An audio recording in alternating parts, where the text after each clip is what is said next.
como a literatura, ¿no? Una leyenda. Correcto, pero precisamente ese es yo creo que fue el choque inicial leyendo, que yo esperaba que agarraran las leyendas como de la mujer del metro, la Llorona, y me lo plasmaran en un relato. Sobre todo porque estoy tan mal acostumbrada a podcasts tan brillantes como Relatos de la Noche, que digo, bueno, pues alguien se puede aventar una historia así, un cuentito, y más pues autores de la talla de Chimal, de Esquinca, o sea, yo iba con el tiro muy alto. Sí, sí. Si no me imaginé que hubiera escritores novohispanos, por ejemplo, ¿no? No pensé en eso, que hubiera escritores de diferentes épocas. Entonces, de alguna manera, creo que fue una buena idea, ¿no? Como poner escritores de muchas épocas y contextos sociales, pero pues como no lo esperaba. Y además, esta onda de que cada cuento tenía como su prólogo, no me agradó tanto porque yo odio los prólogos, los odio. Entonces, tener tantos prólogos, tampoco me agradó mucho. Yo me los brinqué porque me interrumpen el ritmo de la narrativa y siento que rara vez me aportan algo específico o sea, yo quiero la historia, no me importa quién la escribió, pero, por ejemplo, me dio gusto y sorpresa encontrarme un relato de Amparo de Ávila con su exquisita prosa, o sea, pero sí lo sentí más como chismecito de los personajes peculiares de la Ciudad de México, que también tiene mucho que decirse, que, no sé, reitero, yo creo que aquí también fue parte del problema de las expectativas, como que yo quería una colección de relatos de horror, y pues fue más bien como una colección recopilación de leyendas y relato fantástico, sobre todo, fantástico. Pero, por ejemplo, me gustaron cuentos como el que abordó no me acuerdo ahorita los nombres, disculpen, ando súper dispersa.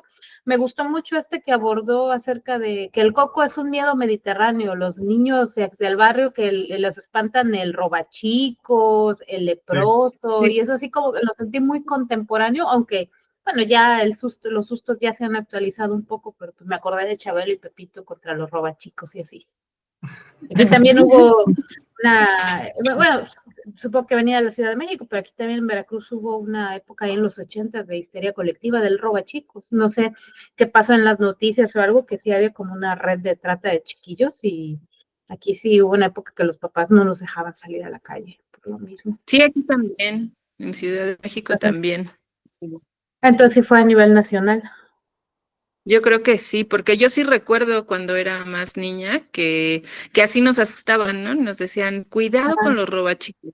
Incluso creo que esa parte, me hizo como empatizar, o cómo se puede decir, como sentirme muy identificada con la novela de Stephen King, de eso, ¿no? Esa onda de que los niños se cuidaban entre sí, de que siempre estábamos en grupos, que los mayores justamente nos decían, nunca se queden solos, siempre acompañados, ¿no?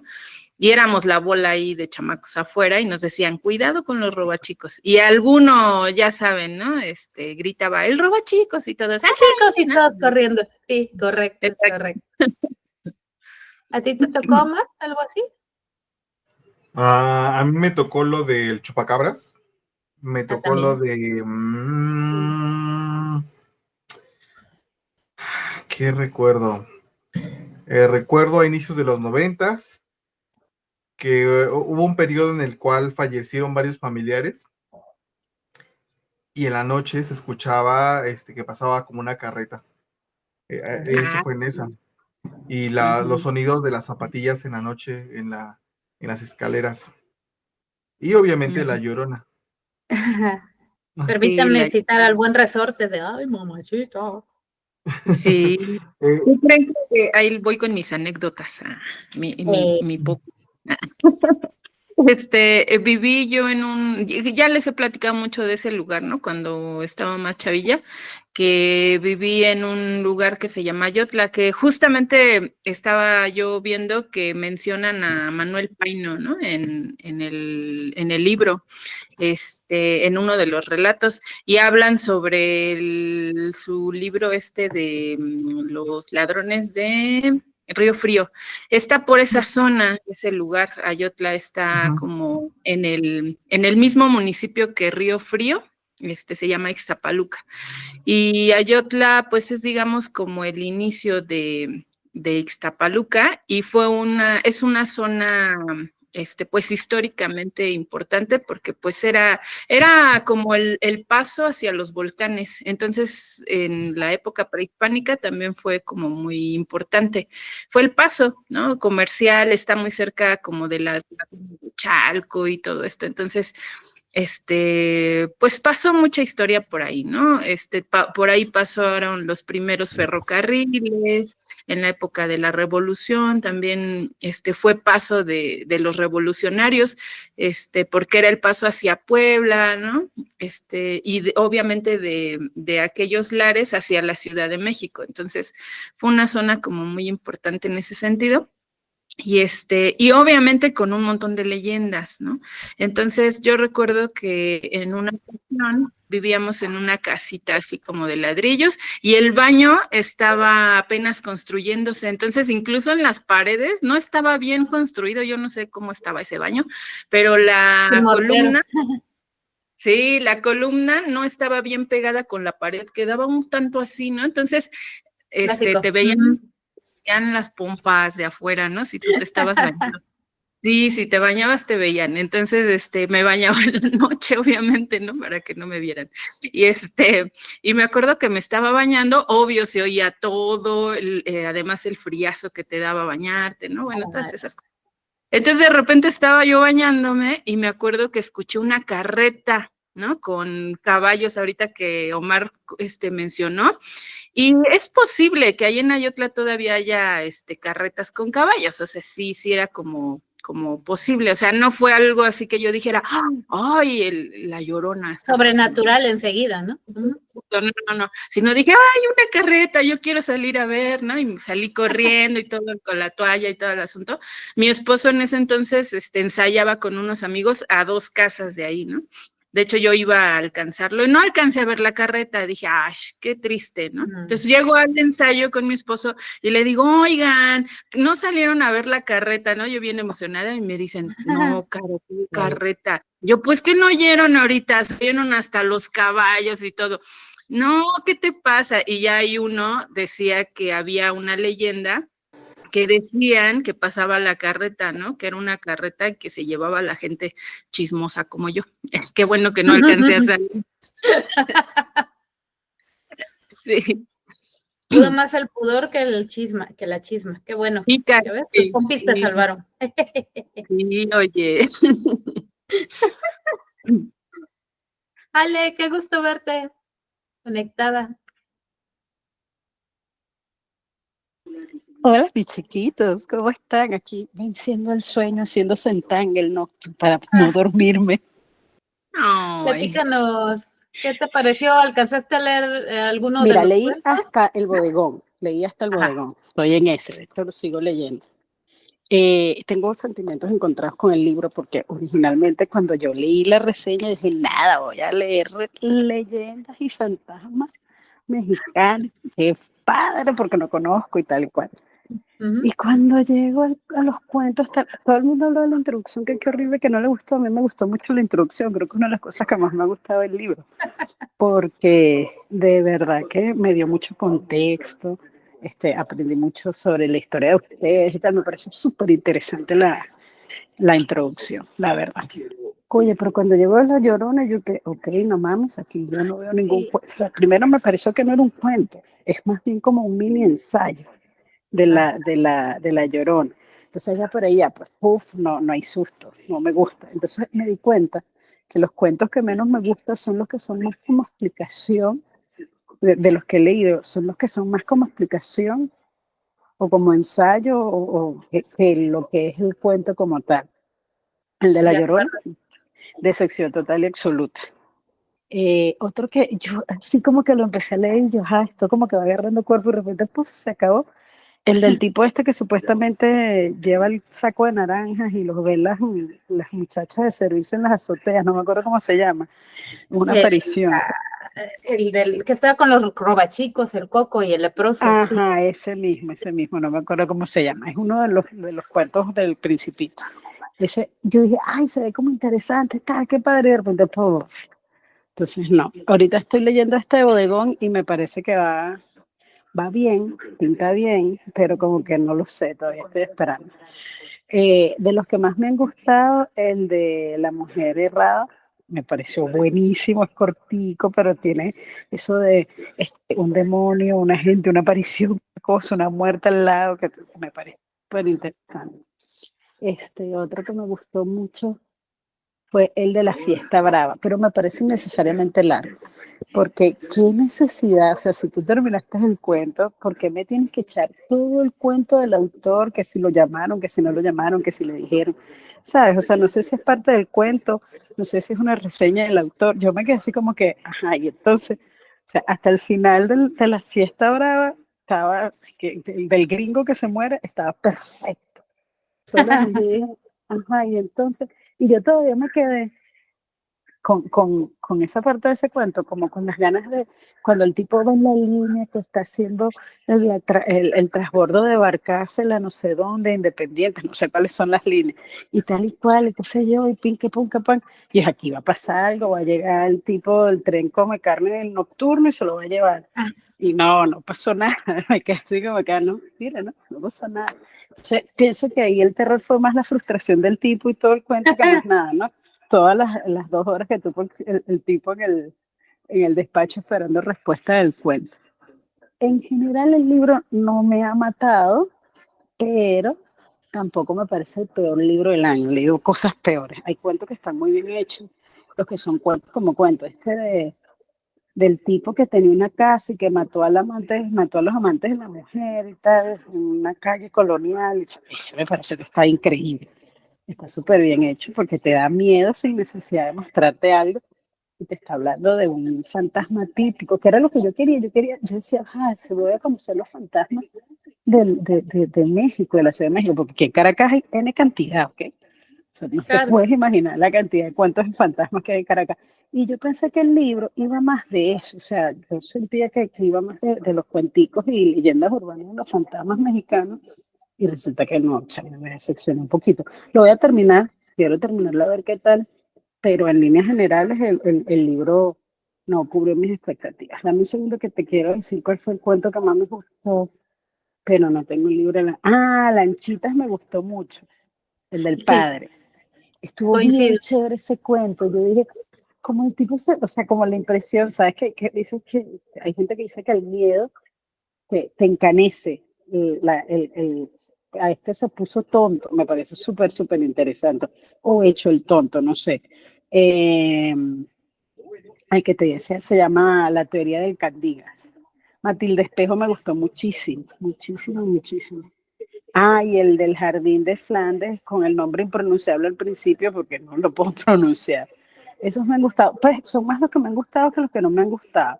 De los que no me gustaron tanto, La Llorona, que definitivamente para mí eso no es un cuento, es una teoría sobre, no sé, sobre La Llorona, debe haberse llamado en vez de La Llorona.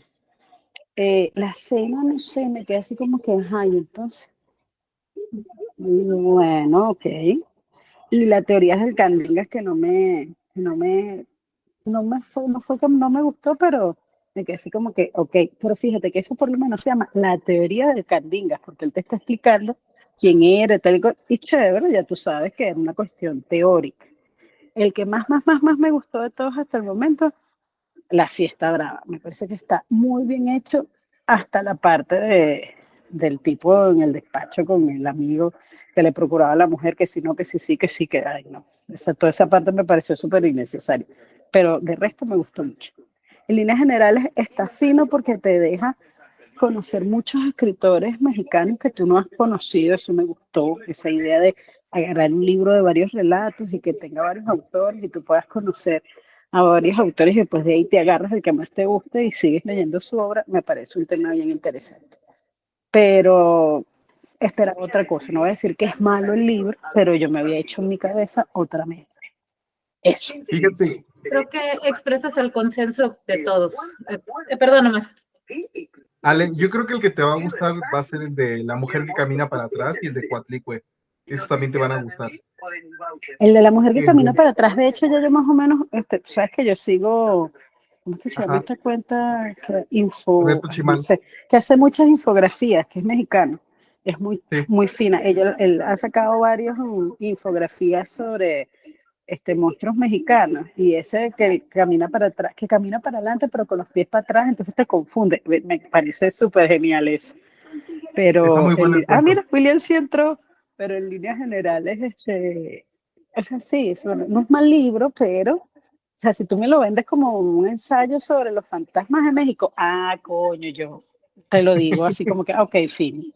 Pero Sí. como un libro de cuentos de fantasmas o de terror, no funciona. A ver, yo creo que vamos a empezar desde el inicio para asentar un poquito más las ideas, porque andamos divagando entre aquello. Por ejemplo, bueno, empecemos, por ejemplo, hablando de los autores, ¿no? Está Vicente Quirarte y ¿cómo se llama este señor? Bernardo Esquinca.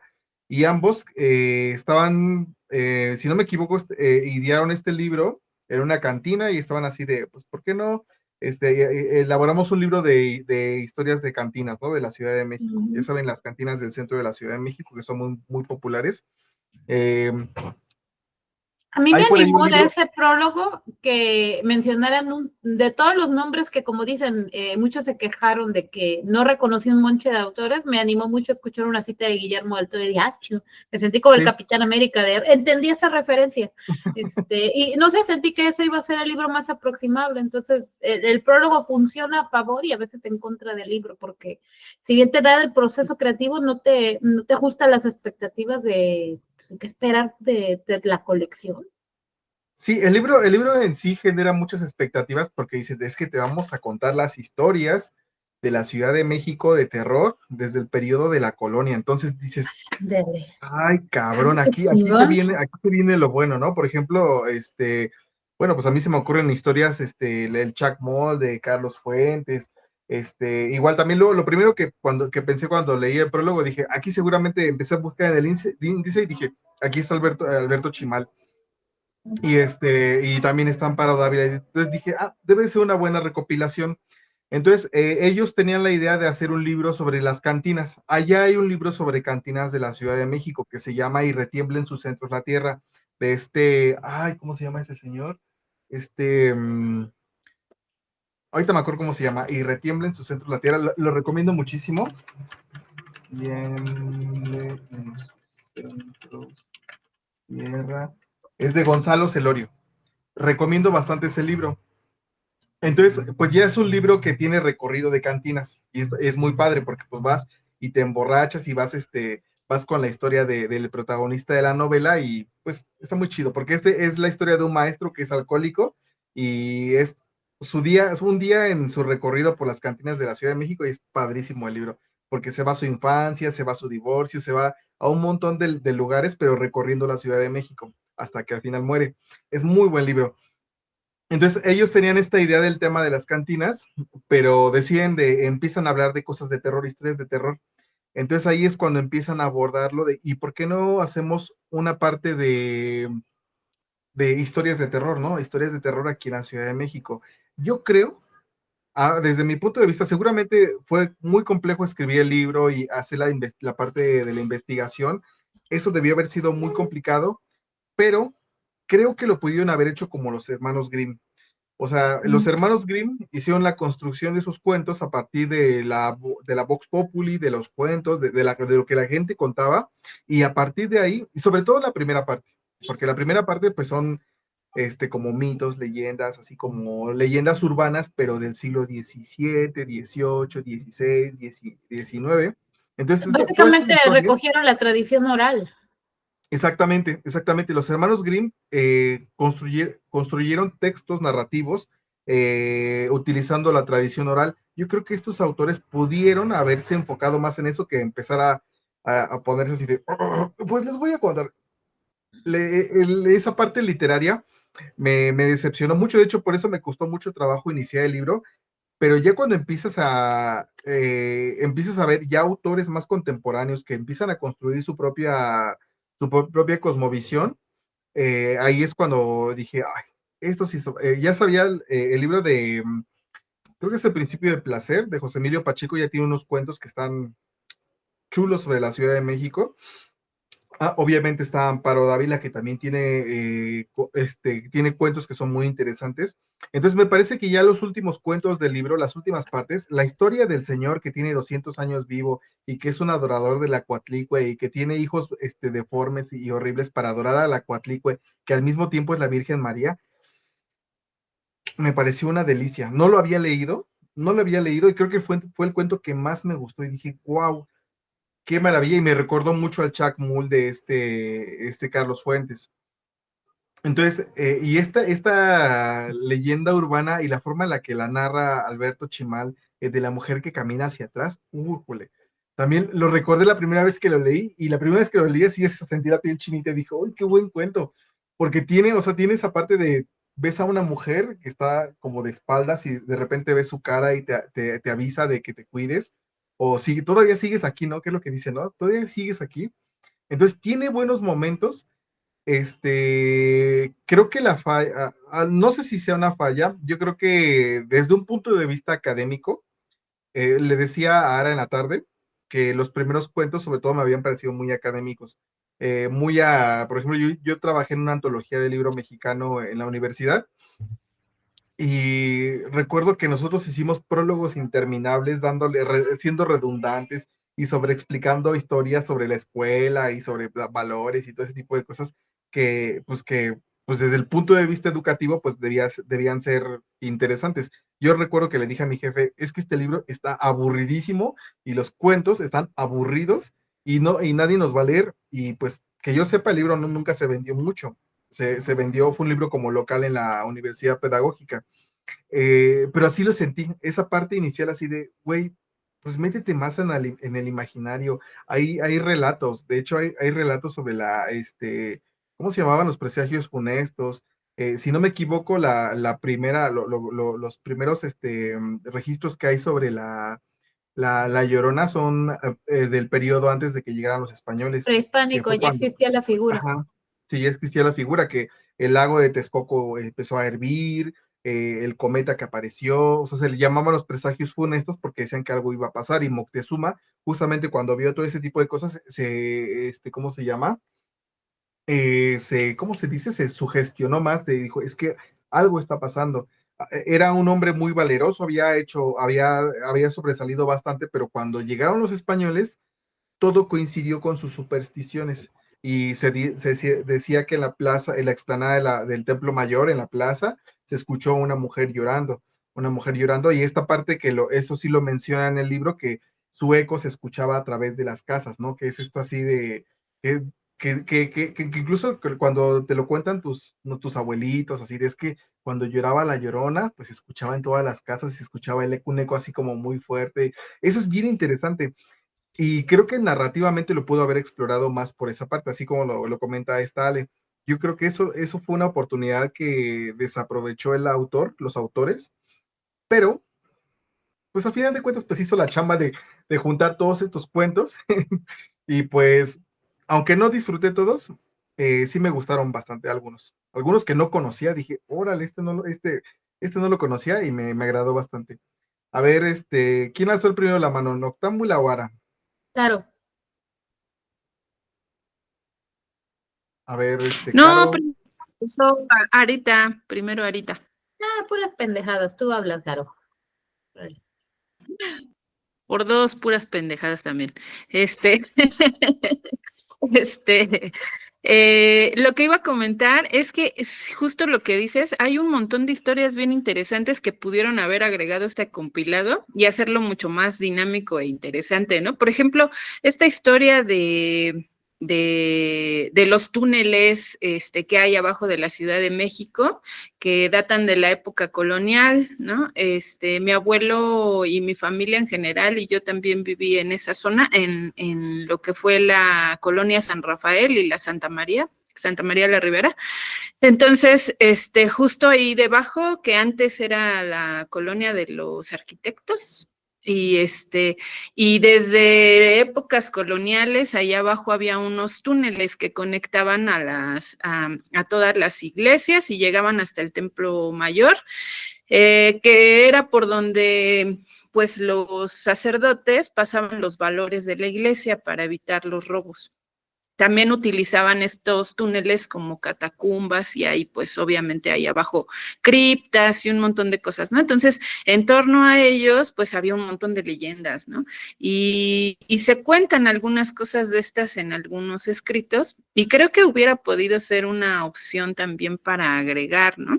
Sin embargo, justo yo también lo sentí igual que Omar, como que la primera parte de estos escritores novohispanos fue muy académico y bueno, o sea, se agradece, ¿no? Que haya un escrito ya formal, digamos, de estas apariciones, pero creo, y creo no equivocarme, que todos teníamos una gran expectativa, ¿no? Acerca de justamente la Llorona, que es uno de los fantasmas, espíritus, apariciones muy emblemáticas de México, ¿no? No solamente de la ciudad, sino de México en general.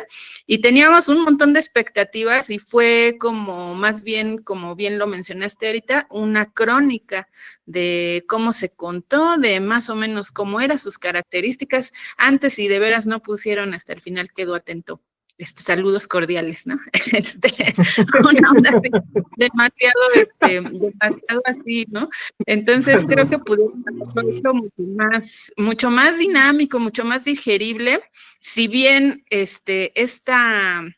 o sea, se entiende que por la época en que fue escrito, pues obviamente iba a tener un cierto tipo de lenguaje, ¿no? Obviamente iba a tener un cierto tipo de escritura y todo, pero justo, ¿no? Debieron haber hecho como una especie de edición y como dice Omar, pues haberlo transformado y haberlo hecho un poco más digerible. Pero también creo que quizá la intención de ellos era presentarlo así tal cual, ¿no? Estuvo escrito. Pero bueno, en lo personal, yo sí hubiera preferido algo un poquito más digerido para estas épocas, ¿no? Algo más interesante. Y es un poquito difícil, siento yo, esta parte, porque pues estamos ya bien sobreestimulados, ¿no? De muchos, de cosas muy visuales, guiones así súper interesantes, un montón de psicología, ¿no? O sea, muchas cosas, muchos estudios acerca de la psique de lo que es el terror. Entonces, además que tenemos carrera en este club de haber leído este tipo de temas, pues obvio, creo que se hace un poquito difícil el hecho de que estos escritos tan antiguos pues causen un cierto impacto, ¿no? En nosotros y en las generaciones presentes. Ya igualmente opino igual que ustedes, que conforme fue avanzando la lectura, me fueron gustando un montón de los cuentos. A mí me tocó la gran suerte, creo, tuve la gran fortuna. En pandemia, Chimal estuvo haciendo muchos en vivos y en uno de esos en vivos, él, caminando por la Ciudad de México, contó ese cuento, de la mujer que camina para atrás, y fue mágico, porque él iba enseñando las calles por donde él iba caminando, y él iba contando el cuento, ¿no? Entonces, imagínense, contado por su autor, y además, señalando las calles y caminando por ellas, ¿no? Por donde sucedió. Pues la verdad fue bien precioso. Entonces yo me quedé, incluso yo pensaba que el libro Ciudad Fantasma era completo de él, ¿no? Así fue como yo lo había concebido, pero no, ya después cuando lo presentamos aquí, todo ese asunto, ya me di cuenta que era como una antología. Y yo obviamente tenía muchas expectativas acerca de él por el cuento de Chimal, obviamente, ¿no? Yo dije, no, bueno, si va a estar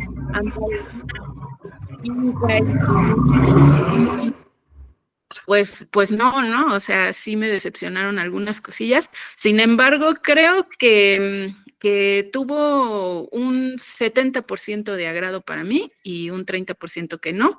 Le doy un 7 al libro. Voy a retomar un poco de las ideas, antes de las ideas alguna de las ideas que comentaste, antes de que se nos escapen.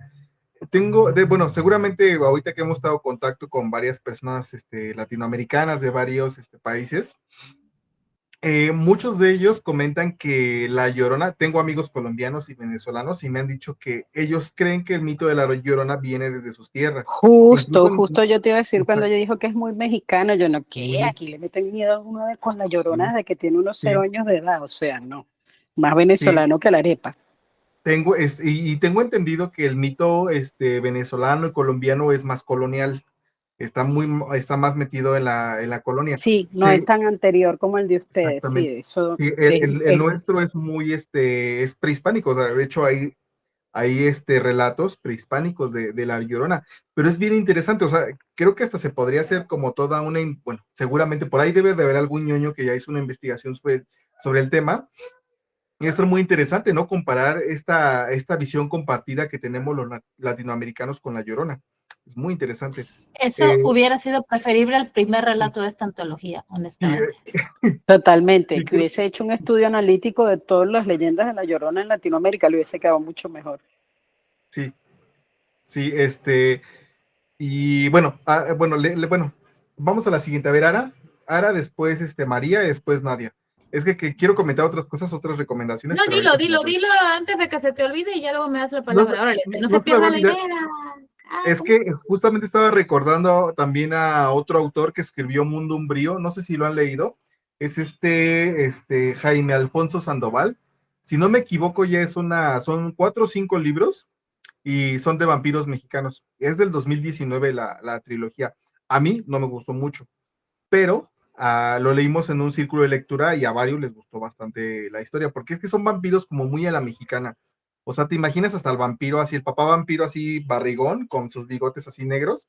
Entonces, así es como muy, muy, muy a la mexicana. Capulina contra los vampiros. Más o menos así. Más o menos así. Entonces, tiene detalles interesantes. A mí no me gustó tanto el world building, pero ahorita que estábamos pensando en esto de historias fantásticas, dije, bueno, pues sí, de repente hay autores que tienen cosas interesantes. Por ejemplo, otra autora que no hemos leído, bueno, y que yo les recomiendo bastante es a Lola Ancira.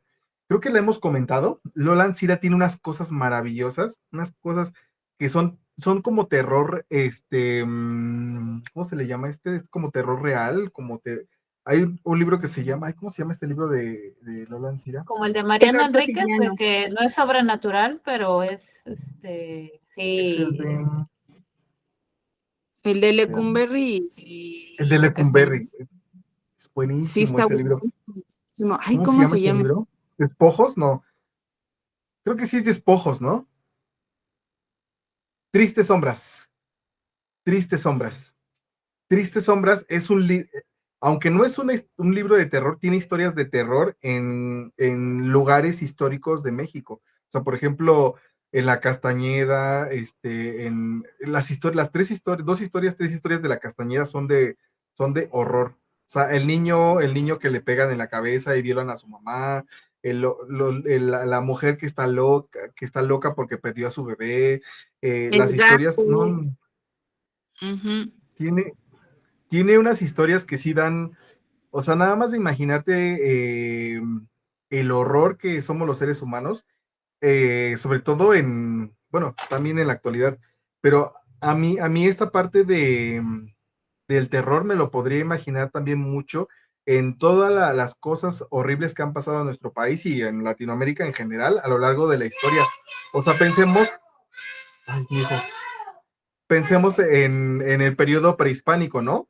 Las guerras floridas, la gente se andaba matando aquí, en el Machu Picchu, o sea, los seres humanos nos hemos estado matando durante 10,000 años en estas tierras, llegaron los españoles, se siguieron matando, entonces hay tantas historias de terror que podríamos recopilar, de terror hiperrealista que se podría recopilar, que sí te pone la piel chinita, por ejemplo, la historia de Garavito, el asesino de niños, el violador de niños, o lo que leímos con esta señora, Mariana Enríquez, el petiso orejudo. El petiso orejudo, que también está bien interesante. Pero bueno, ahí le corto y ahorita les doy más recomendaciones. A ver, Ara, María y Nadia, ¿vale? Bueno, agarrando esa idea, voy a proponer para el próximo año, en esa vena de terror, que leamos Perras de Reserva de Dalia de la Cerda. Precisamente. Bueno. Ya lo habíamos discutido y creo que se me hace una muy buena propuesta para el próximo año porque es horror cotidiano y va a incomodar a muchos, pero es horror por donde de veas. Así que ya me diste luz. Bueno, no luz verde, pero ya así como que de aquí me voy a colgar de esta idea. Justo ahí me parece una historia de un vampiro, de una vampira, ¿no? Un tipo de vampira mexicana, entonces está bien genial, la neta. Sí, o sea, y como dices, hay cosas sobrenaturales y hay cosas cotidianas y todo funciona en conjunto y todas las historias están conectadas, entonces eso lo hace una antología muy satisfactoria, a diferencia de esta que es muy irregular. Yo creo que es lo que yo usaría para definir esta antología. Igual falló el marketing porque yo también cuando se buscó el libro, yo lo primero que vi fue Alberto Chimal, y también me encanta Alberto Chimal. Ya luego leyendo la letra pequeña, no, que es compilación de Bernardo Esquinca, pero ok. Mi más grande agravio realmente es con el pinche relato de La Llorona, porque de verdad que me puso de malas al empezar a leer el libro. Yo no les quería dar crédito a Ale y a William, que se empezaron a quejar y, ay, qué exagerado, ya que lo leían. Sobre todo porque es frustrante porque La Llorona es tan emblemática y ¿sabes qué es lo que me molesta? Que escogieran este relato porque te apuesto que hay como 20 de la misma época mejor contados. Entonces no sé cuál fue el pinche criterio que agarraron y es ahí donde te das cuenta que el compilador está más enamorado de sus aspiraciones académicas de que de ser una buena antología. Pero bueno, esa es mi gran crítica, porque el siguiente cuento el cuento que siguió a La Llorona, Lanchitas, que es más o menos contemporáneo, está muy bonito. Y lo mismo el de el señor Manuel. O sea, no es una cuestión de la época en la que están escritos, sino de la forma, de lo que buscan contar y de lo que reflejan. Porque tanto Lanchitas como el del Callejón del señor Manuel están muy vívidamente contados, obviamente con el tono de las recopilaciones de leyendas. Quien haya leído leyendas de Guanajuato, leyendas de Veracruz y demás, es el mismo ritmo a la hora de leerlo, pero eso lo hace ameno y está padre hacer esa transición del relato antiguo a los relatos contemporáneos. Entonces, no he terminado de leer la antología, la verdad me costó mucho trabajo, pero me siento más animada de seguir leyendo después de escuchar sus impresiones. Solo quiero decir que coincido con esta de Ale, que mi cuento favorito hasta ahora ha sido el de Matilde Espejo. No me fijé ni que lo había escrito Amparo Dávila hasta que lo terminé de leer. Y como que, ay, precioso, precioso. Adoro la prosa y adoro la construcción del personaje de la señora Matilde. Y me gusta porque se siente de esos personajes reales de la Ciudad de México. O sea, que alguna vez dijo Dalí que no le gustaba venir a México porque era demasiado surrealista, y así es uno de esos personajes como la Mataviejitas, como un chingo de gentes que no, o sea, no podemos saber la verdadera historia. Eso es lo bello, que tenemos la versión de Doña Matilde amorosamente contada por la narradora, con sus gatitos, el Michu y eso, y por otra la de los periodicazos y el sensacionalismo y demás, y me encantan ese tipo de historias. Quedo pendiente de terminar la antología y por ahí subir los comentarios, pero pues agradezco la selección. Me gustan los libros que de pronto me traen de sube y baja, pero creo que le haríamos un favor a este libro si dejáramos la reseña en Amazon o donde sea que lo hayamos visto, de que, o sea, ok, no, brínquense el relato de La Llorona y sigan de largo, porque sí me causó mucha frustración eso. Y eso, o sea, y gracias por la sugerencia. Bye. Muy bien. A ver, Ale. Sí, fíjate que eso que tú dices es súper vital. ¿Cuál era la intención del recopilador de los relatos? ¿Verdad? No se entiende. O sea, hasta donde yo insisto, yo nada más voy por la mitad del libro, pero no le veo como cohesión a lo que él escogió. Y de paso, lo que tú dices, si entras a un relato tan emblemático como La Llorona y no consigues nada, cuando puede, lo que tú dices, haber 20,000 relatos más que hubiesen hecho honor a la señora, dígame, hazme el favor. Eso sí, como les dije, yo no lo he terminado, pero yo siento para mí que me quedo debiendo México. A mí me vendieron que en el libro la protagonista iba a ser la Ciudad de México y yo no siento que eso sea así. Ojo, yo no conozco Ciudad de México, yo no sé si eso es así o no, pero yo no siento que sea tan protagonista la ciudad como me lo hicieron creer en el prólogo del libro. ¿Okay? Y yo dije, ok, aquí voy a conocer, me van a hablar de cada esquina y cada rincón de México donde hay un fantasma que vence sopotoscientos, porque mayas, incas, aztecas y todo lo demás, pues imagínate la cantidad de apariciones que debe haber en México. Pues no, no lo siento así, no lo he terminado, vamos a ver si más adelante me ponen un poquito más de México, pero por los momentos, México, que se supone que es la protagonista, ausente, no la siento ahí, no la veo, salvo el tipo que se monta en el metro con su esposa frustrada que trabaja en la tienda de Madame Frufru. No, no veo más nada de México ahí que tú me digas, ¿no? Eso por una parte. Y lo otro es que definitivamente yo le rezo mi rosario a Amparo Dávila, pana. Amo a Amparo, esa mujer lo que escribe lo escribe bonito, es una prosa bella, te asusta sin necesidad de que estés pegando gritos, o sea, es una cosa demasiado bien hecha y me parece que es de lo mejor que tiene esta antología, hasta el momento. O sea, Lanchitas y ese cuento me parece que son lo máximo. Son cuentos que si tú te pones a ver, entre sí a lo mejor no son parecidos, pero tienen una prosa bonita, muy bien hecha, una cosa que tú vas leyendo y te vas metiendo como en el cuento y de repente hubo un momento en Lanchitas que yo pensaba que yo era el muerto al que iban a confesar. O sea, yo aquí estoy confesándome yo con el padrecito. Entonces, estaban muy bien hechos. O sea, si hubiesen escogido unos cuentos así, hubiese estado muy fino. Me gustaría leer esa antología que están recomendando ahí, de cuentos donde hay vampiros y todo, porque eso creo que también como que le faltó a esta antología, como algo de variedad. Algo que, bueno, tenemos un cuento de un fantasma, tenemos un cuento de un descabezado, tenemos un cuento de un ahorcado. Hubiese sido algo como más cohesionado. Sin embargo, pues, como dijo ahorita, me acojo a esas palabras también. Voy a terminarlo porque ya que ustedes dicen que mejora con el paso de las hojas, seguiré leyendo. Aunque Bodegón, que es el que estoy leyendo ahorita, no termina de... Este pana soñando con ratas y ardillas no me tiene como muy enganchada. Eso era todo. Es que los relatos más contemporáneos de la Ciudad de México, ya hay cuentos del metro, yo he leído varios cuentos del metro que están medianamente interesantes. Por ejemplo, a mí lo que particularmente me gusta mucho del cuento de Chimal es que te habla del terremoto del 85, te habla de la situación actual de la violencia en el país, entonces un asalto, las balaceras, los muertos, y dentro de ese contexto te pone a la figura de la mujer que camina para atrás. Entonces, eso es bien interesante porque le da un feeling todavía más interesante a la historia. Y ahí, o sea, se siente muy contemporáneo y es muy asequible. Yo creo que eso se lo puedes leer a chavitos en la preparatoria y les va a gustar. Entonces, ahí tiene como que cierto poder ese cuento. Y me imagino que los que son de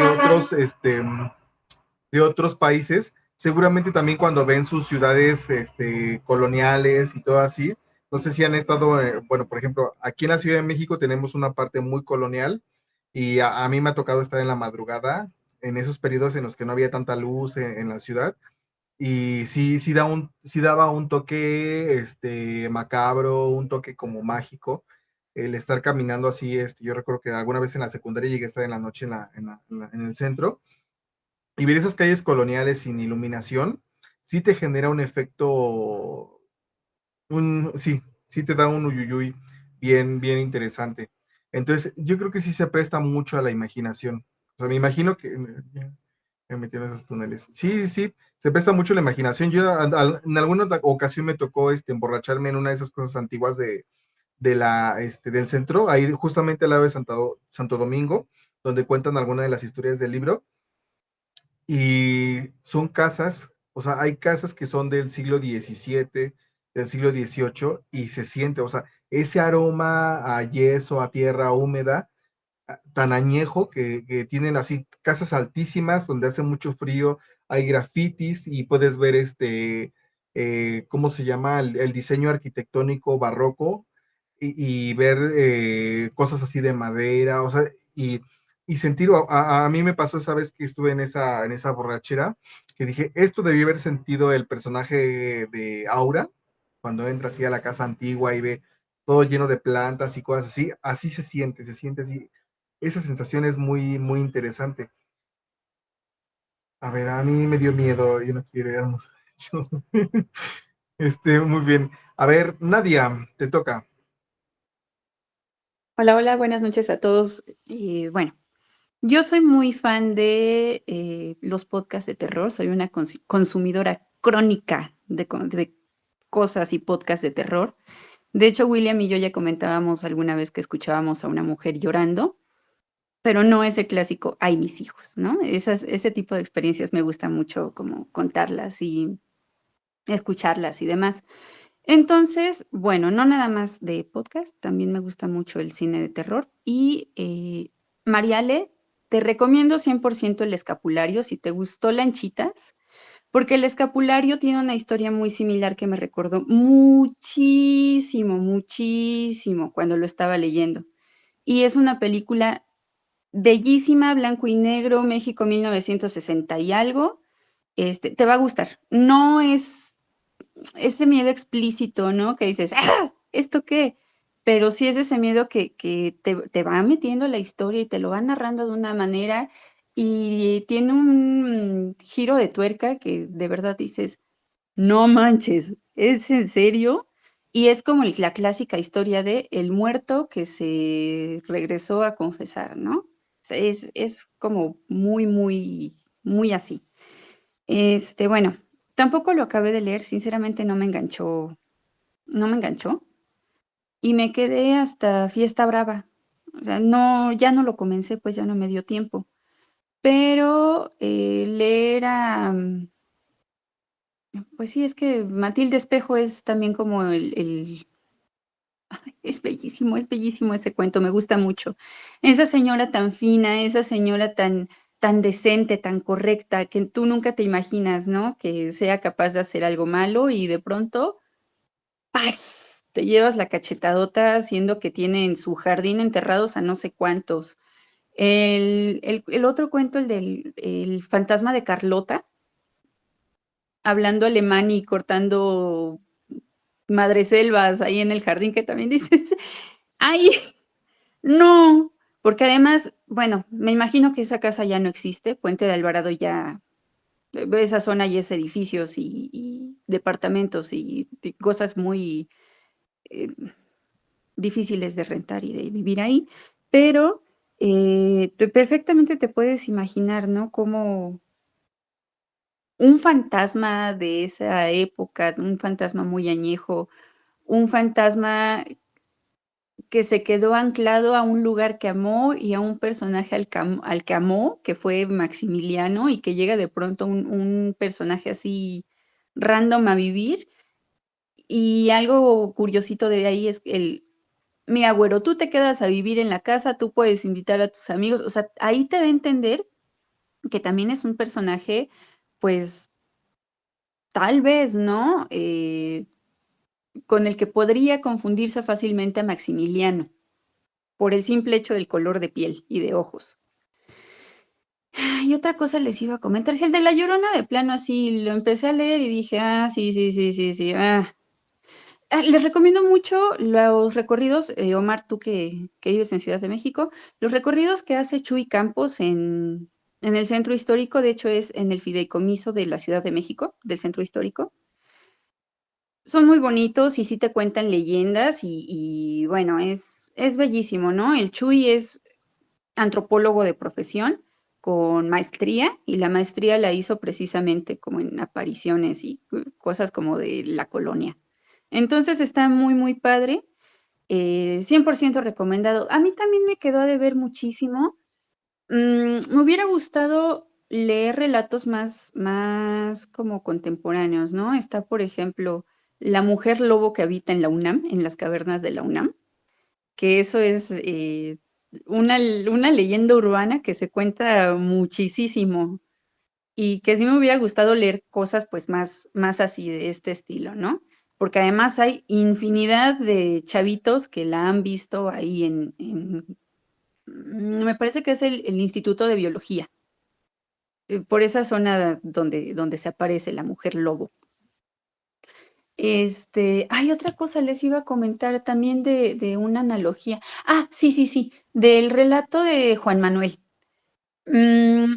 Ahí se menciona que también de pronto aparecían personas vestidas con capuchas como si fueran monjes, salir de la catedral. Y eso me recordó muchísimo a la Santa Compaña, que esa no es una aparición mexicana, me parece que es de Cataluña. Pero me recordó muchísimo porque hasta incluso van cargando el féretro, ¿no? Esperando a la persona pues, que lo ocupe. Entonces, eso, yo creo que sí viene más como apegado a lo último del relato de Juan Manuel, que realmente no es que saliera preguntando la hora, ¿no? Sino que es un personaje que encontró a su esposa y dijo, no, pues a ver cómo, meto cuchillo, saco tripa, ¿no? Y ya las malas lenguas han encargado de difamarlo y de ponerlo como un asesino, pues casi que serial de la colonia, siendo que igual y ni pasó eso, ¿no? Es algo muy curioso que alguna vez platicando con mi esposo caminando por Coyoacán, mi marido vive en Ciudad de México, platicando y caminando en Coyoacán ya cerca de la medianoche, pasamos por el Callejón del Aguacate, que es un callejón también de muchísimas leyendas en Coyoacán. La casa del indio, ¿no? De Emilio Fernández también es un lugar lleno de leyendas que también me hubiera encantado que pusieran ahí en la recopilación, pero bueno, no es restaurante, joven. Entonces, le decía, imagínate que en este momento nos saliera este personaje y te preguntara, ¿qué hora es? Le digo, no, hombre, con su puñal lleno de gemas y diamantes y esmeraldas y rubíes, yo creo que a nadie le da miedo que le pregunten la hora. Más bien él ya tiene miedo de la Ciudad de México actual. Ya muy difícil que salgan esos fantasmas. Y pues ya eso sería todo lo que comentaría. Bueno, voy a acabar de leerlo. Espero que sí haya cuentos que me gusten un poquito más. Mariale, ahorita te mando por privado el link para la película que te comento. 100% recomendada. Muy bien. Yo trabajé al lado de la casa del indio y qué hermosura.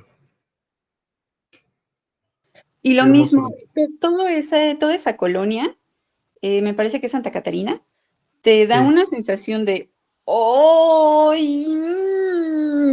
O sea, y si es sientes como, increíblemente antigua. Es sí, muy antigua. sí, cañón, cañón. Bueno, igual, mm, los abuelos de mi marido vivían Ay, Caro, no seas malita, échame la mano aquí con el nombre de la colonia. La Guerrero. Muchas Mm. gracias. Bueno, vivían en La Guerrero. Entonces, lo mismo, su casa no era tan antigua, pero igual había casas que pasabas, de hecho, tenía los lados en cada esquina, casas que tú decías, no manches, esto ya se está cayendo, ¿cómo es posible que iba gente ahí? De verdad no te lo explicas. Pero cuando entré por primera vez a esa casa, sentí como si me hubiera sumergido, como si me hubiera aventado una alberca y esa imposibilidad de moverte y de respirar, y sí fue así de...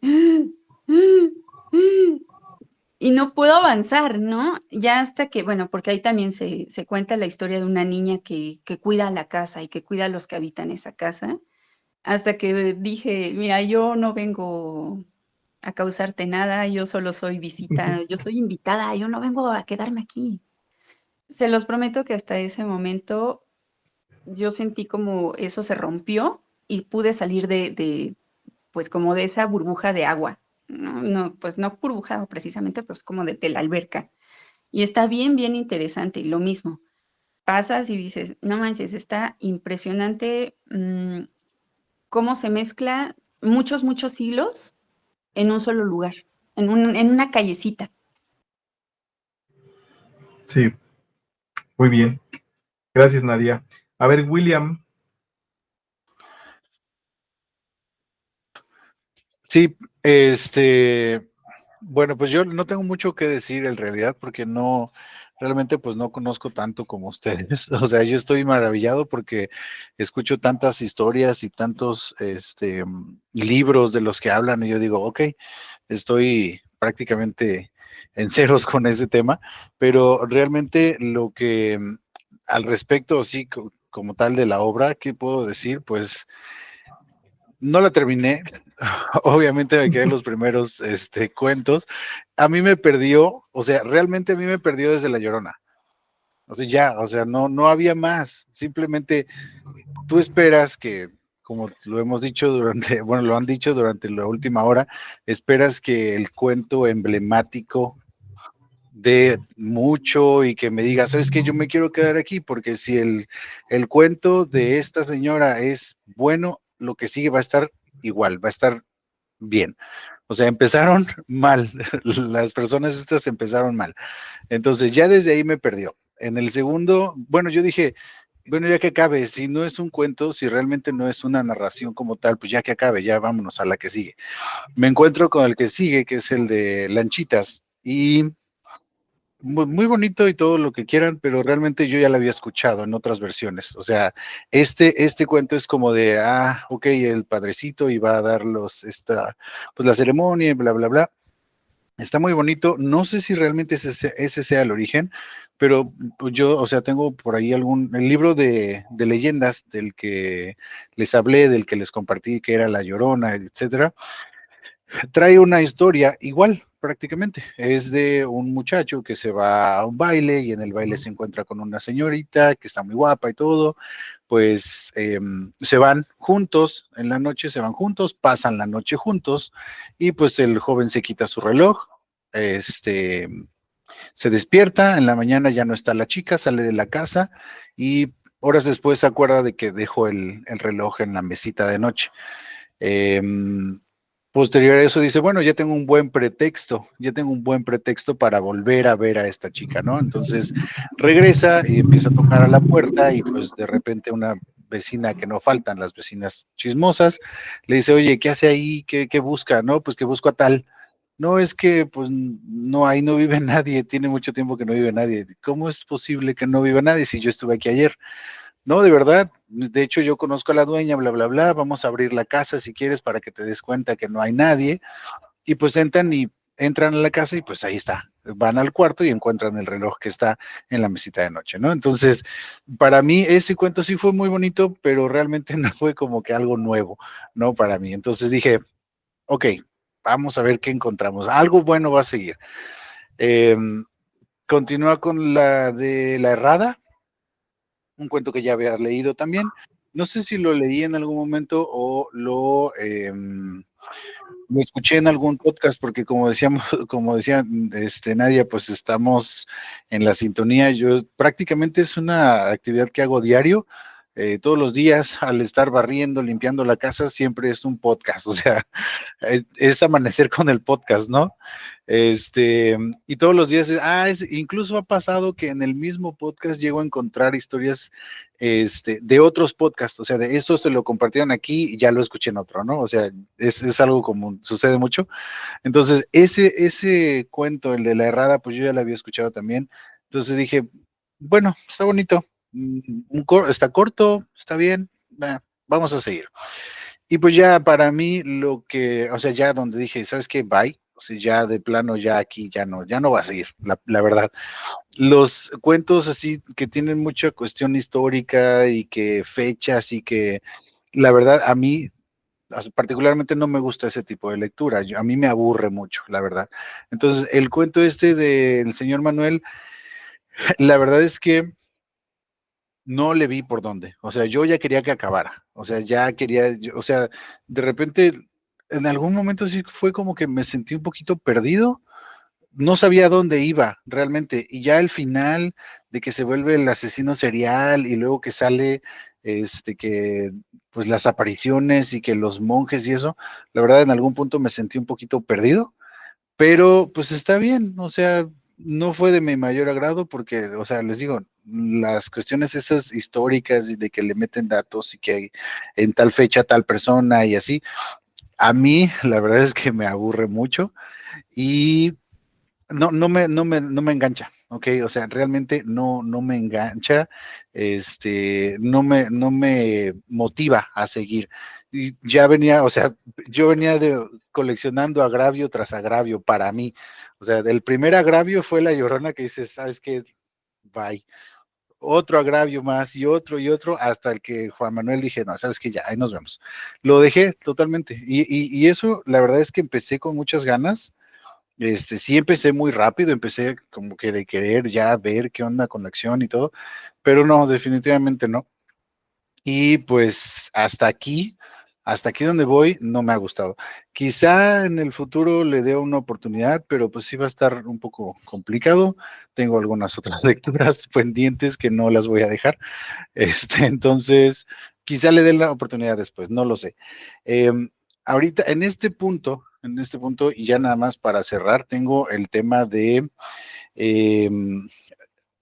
no tengo clara la información y yo quisiera de verdad darles como que datos exactos de dónde fue que lo leí, pero la historia de Lanchitas, que les digo que ya la había escuchado en otros lugares y que conozco otras versiones,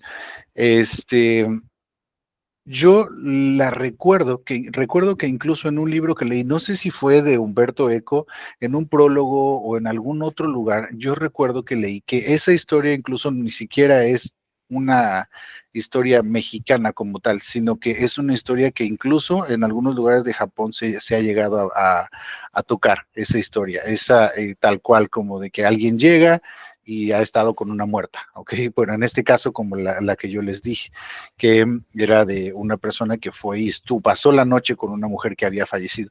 Entonces, no sé exactamente porque tiene muchísimos años que leí eso y no estoy seguro si fue en un prólogo de un libro de Humberto Eco, eh, que decía eso precisamente y viene a mi mente así como que tenía algo relacionado con el círculo, que era una historia que la llamaban el círculo o algo así y que estaba presente en muchos lugares del mundo.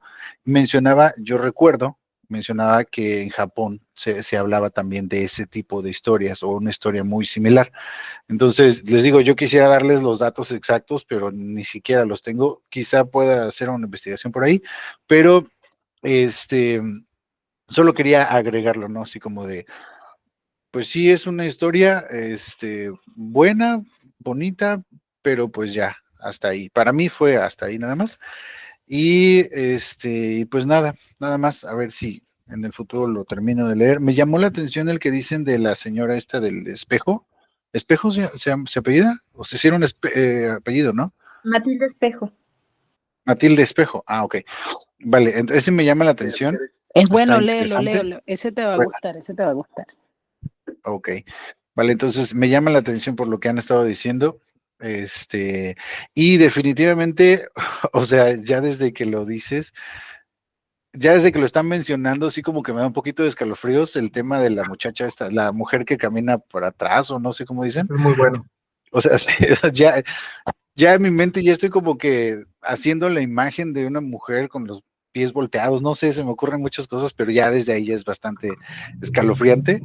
Y sobre todo, yo no he tenido la oportunidad de ir a Ciudad de México más que un par de veces y no es como que haya sido en plan de turismo o de estar visitando lugares. Creo que una vez fui al Museo de Economía en la universidad, pero era pues de día y estaba Bellas Artes y todo ese camino que es muy emblemático, esas calles.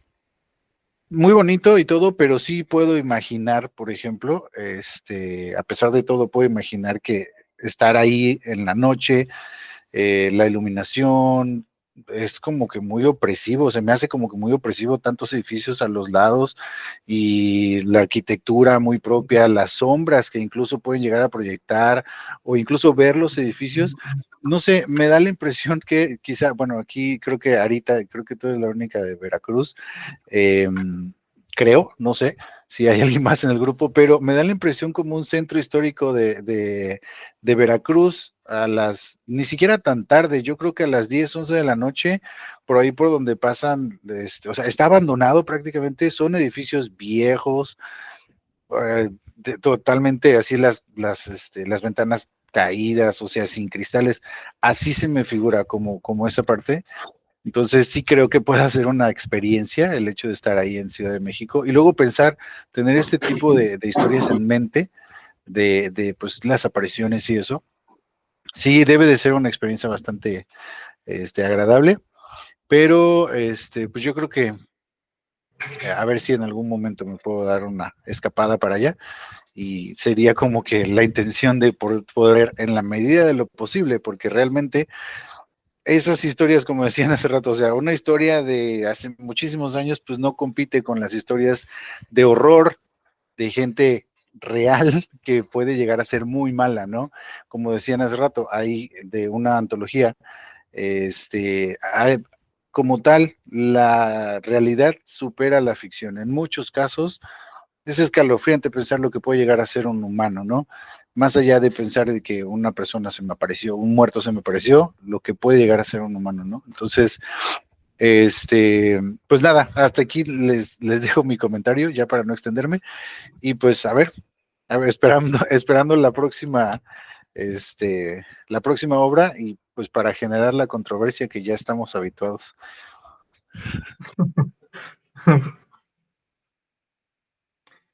Mira, comentaste varias cosas interesantes, William. Yo creo que ese sentimiento de como antigüedad, como de miedo, ya no se siente tanto en la ciudad en la actualidad, porque yo, pues, los que han estado aquí en la Ciudad de México de las noches, se darán cuenta que ya está todo lleno de antros y tuburios y la ciudad está despierta toda la noche. O sea, toda la noche hay actividad. Si acaso si vas a Santo Domingo, que también, o sea, que lo menciona en el libro, son zonas como más antiguas y te vas hacia Tepito, ahí sí la gente se esconde en las noches porque sí está peligroso y tiene barrios como muy antiguos también. Lo interesante es que hay relatos del siglo XVIII de la Ciudad de México que te cuenta que, por ejemplo, antes en Bellas Artes había lavaderos por ahí, había como una zona de lavaderos y baños, y ahí se reunían pues, las personas homosexuales y tenían relaciones sexuales ahí, y o sea, habían un montón de barrios populares y pues pasaban un montón de cosas, y es bien interesante ver eso, ¿no? O sea, hay un montón de historias y seguramente en Venezuela, en Argentina, en Colombia y Perú, de donde seas, seguramente hay un montón de historias, porque pues al final de cuentas que son como situaciones muy humanas, ¿no? Los seres humanos somos seres de historias y siempre estamos contando historias, historias, historias. Entonces, esa parte de la Vox Populi que construye esas historias es bien interesante. Entonces, esa es la parte que a mí me estimuló mucho el libro, la historia del señor del cuchillo que comentabas, que en sí el relato no me pareció tan bueno, porque pues es así como narrado tipo ensayo, como muy serio, muy solemne, pero aún así dije, mira qué interesante, tuvimos a nuestro Jack el Destripador, porque si no me equivoco, hay una calle que tiene el nombre de ese señor, y es una calle que todavía está y que todavía existe, entonces... Eh, pues no deja de ser interesante, ¿no? Porque hay toda o sea, a mí me estimula mucho la imaginación pensar que hace 100 años la Ciudad de México se inundó y la gente andaba en lanchas y todavía está el nivel en algunas partes de la ciudad, que dicen, hasta aquí llegó la inundación de 1900, no me recuerdo muy bien, 1910, 1900 algo, y eso, o sea, imagínense todo lo que debió haberle estimulado a la gente, bueno, debió haber sido horrible, como lo que le pasó a la gente aquí en Chalco hace algunos meses, pero todas las historias que se debieron haber contado sobre eso, o también el tema de la peste, no hubo la gripe española que también llegó aquí a México, entonces imagínense todas las historias de terror que se pudieron haber contado en este contexto, eh, el libro el murmullo de las abejas lo comenta más o menos, de carretas y carretas de personas muertas, porque fue una pandemia. Entonces debió haber sido como, como pues muy traumático. Entonces hay como muchas historias, ¿no? A ver, ya no quiero hablar porque si no me voy a colgar. A ver, Ara, creo que te toca a ti, Ara, ¿verdad? Pues ya no sé. Yo nada más quiero agregar a lo que decía William acerca de la experiencia de vivir en una ciudad colonial como es Veracruz. Nada más que aquí hay una diferencia, que Veracruz, si bien es una ciudad, la ciudad moderna más antigua del continente, podríamos argumentar, la realidad es que también es una ciudad improvisada, no cuenta con esa historia de estar construida sobre templos. Entonces, la carga espiritual, la carga energética es diferente y tan solo por las dimensiones. Tú vienes a Veracruz, Veracruz es una ciudad pequeña y la sección que es colonial de verdad es todavía más chiquita. O sea, tú puedes ver dónde estaba el pedazo de muralla y es una extensión que será de 2 kilómetros. Y si bien no nos hemos gentrificado tanto como ustedes, tenemos una situación aquí que no sé si es exclusiva de Veracruz, pero nuestro centro histórico se está cayendo a pedazos por una cuestión económica y de pelea con el INA. Entonces, muchos de los edificios que están aquí se están cayendo a pedazos o tienen árboles creciendo adentro de la planta, pero se siente una energía muy interesante. De hecho, yo no paso por el centro histórico por las noches, ya tuve una experiencia de mello, y es el tipo de cosas que respeto mucho. Pero para mí siempre me ha fascinado el imaginario de la Ciudad de México, por su tamaño, por su extensión. Este, y por el hecho de que puedes encontrarte áreas sumamente solitarias y una serie de personajes interesantes. Digo, aquí a lo que le tenemos más miedo es al narcomenudeo y a los malosos. No siento que sea el aspecto sobrenatural. Entonces, no sé, el centro histórico tiene ese olor particular que William conocerá y creo que al que hizo alusión. Entonces, cuando propusieron esta antología, ¿saben cómo que me estaba imaginando? Como el libro de Aquí no es Miami de Fernanda Melchor, que es un libro que habla de Veracruz, que habla del Veracruz moderno, un poco de nuestras propias leyendas urbanas. Tiene un relato de horror de una casa que está en obra negra desde hace como 40 años aquí en el puerto y que es conocidísima de todos. Y no sé, como que yo estaba esperando algo así de este libro, un poco más tipo entre anecdotario, chismógrafo y ver más personajes emblemáticos como La Llorona, mejor retratados, pero pues X. Nada más quería comentar eso. Me voy de esta reunión motivada de acabarlo, porque como dicen, los primeros relatos creo que son los más débiles y si ustedes recomiendan los que vienen al final, pues yo me voy a acabar la antología. Nada más que ya mi ritmo y sin que me correteen. Así que ya me llevo mi tarea. Gracias. Sí, creo que los del siglo XX y siglo XXI son los mejores. Mejores. Definitivamente. A ver, Caro. Pues igual nada más como retomar ciertas cosas que ya se han mencionado, ¿no? Una de las cosas sería como que es como muy común, ¿no? Que los relatos de apariciones y de espantos se hagan de repente, se retomen en otras comunidades o en otras ciudades y se hagan propios. Incluso Nadia mencionó uno, ¿no? La Santa Compaña, que si bien es originaria de Cataluña, si no mal recuerdo, o algo así, en España, resulta que pues se han encontrado vestigios de esta misma aparición y relatos de esa misma aparición en un montón de lugares, incluyendo México, ¿no? Entonces, pues creo que sería como muy lógico pensar que escuchemos justo las versiones diferentes de ciertos relatos, ¿no? La verdad, no tengo idea de dónde sea el origen de Lanchitas, que es el que comentas, pero bueno, creo que es como muy común este asunto, ¿no? Como justo decíamos de La Llorona, ¿no? Que en varios países latinoamericanos también se comenta que hay esta aparición y todo esto, ¿no? Y también comentar sobre la ciudad, ¿no? Y estas construcciones coloniales. En Hidalgo también hay un montón de construcciones así, porque me llama mucho la atención que en Veracruz no haya tanto, ¿no? Porque finalmente fue por donde entraron los españoles y fue el primer asentamiento, quiero pensar. Pero no Y aguantaron el clima y se fueron luego, por eso. Pues por el No clima. llegaron a quedarse. O sea, no Supongo. hicieron caso, pues. Sí, sí, sí. Y aquí en Hidalgo también hay un montón de asentamientos que datan de esas épocas. Por ejemplo, aquí en Ciudad Sagún, bueno, hay una ciudad un lugar un municipio que se llama Ciudad Sagún, que está en el municipio de Tepeapulco, y que justamente se llama así porque ahí fue donde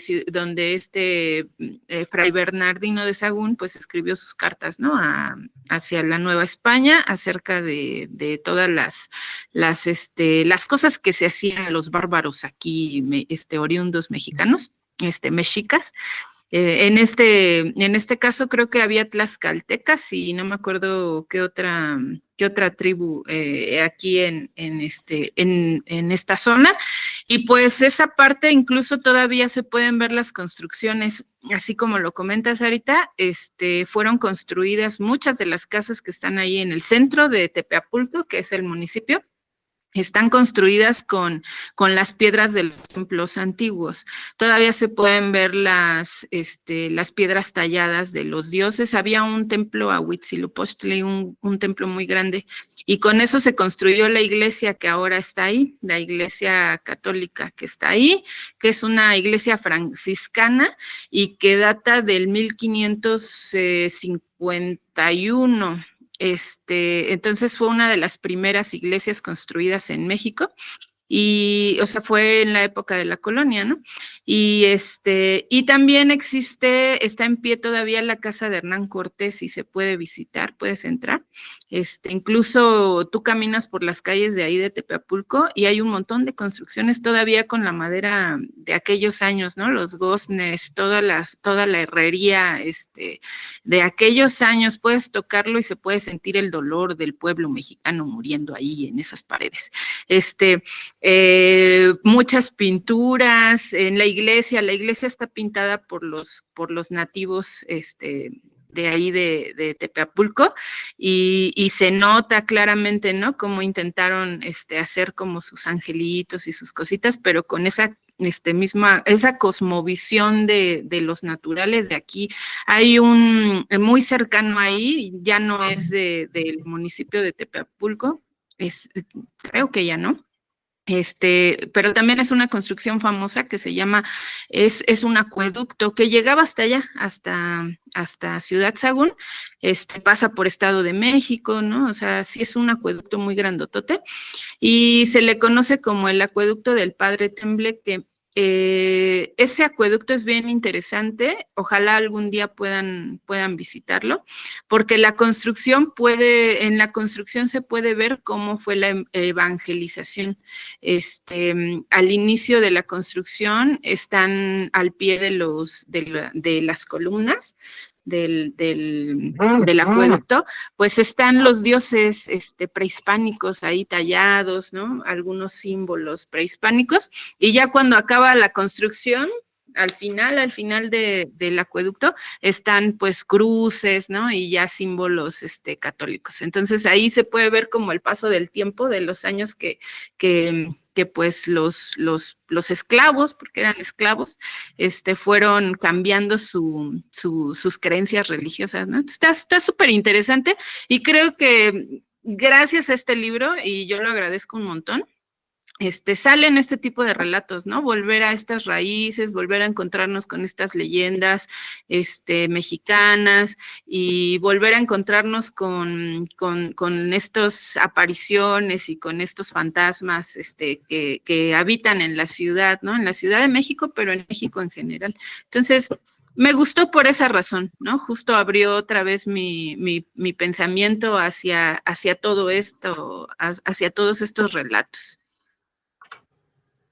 Sí, eso que comentas es bien interesante. De hecho, hace algunos años yo fui a visitar Zempoala, Hidalgo. Hoy te estoy mandando fotos. Y tiene un convento que es de 1570. E igual ese convento, es un ex convento, tiene 3 capas de pintura. Tiene una capa que es del siglo XX, tiene una capa que es del siglo XVIII y la capa del siglo XVI. Entonces, la última capa, la del siglo XVI, son como si fueran dibujos, vaya, dibujos antiguos, o sea, ¿cómo se llama? De mesoamericanos, pero utilizándose Como código. simbología cristiana. Entonces es bien interesante. Y además ahorita les acabo de compartir en el grupo, hay en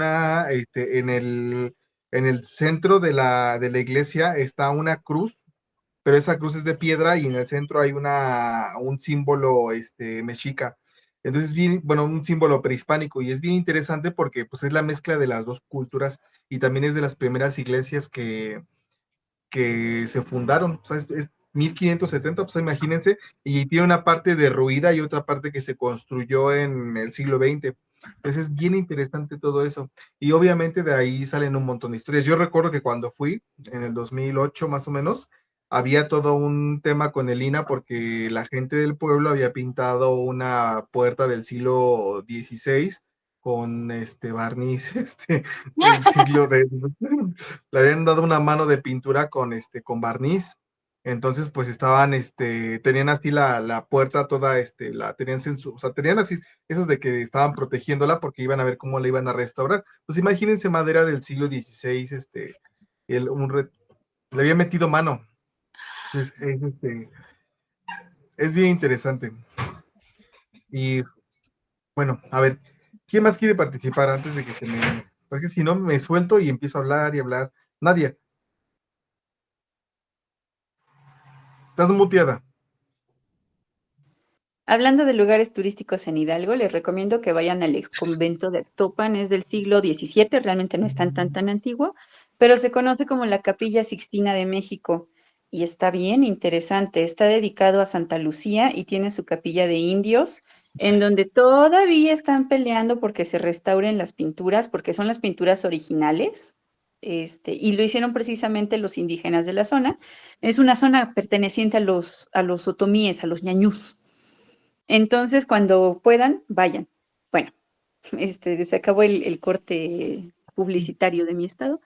William, yo no concuerdo contigo porque precisamente creo que eso es lo que se me hace muy bello de todas las leyendas y todas las apariciones, ¿no? Sí, hay muchísimas historias de la chava que se le encontró en la fiesta y que yo te llevo a tu casa, yo te acompaño y pasa la noche con ella y, oh sorpresa, o está en su casa, que es una casa abandonada en donde nadie vive, o está en un panteón sobre la tumba de la susodicha, ¿no? La clásica historia de la chavita o el chavito, o señora o señor, varía muchísimo, que pidió un taxi y cuando le dice, ay, pero no traigo dinero, voy por el dinero y regreso.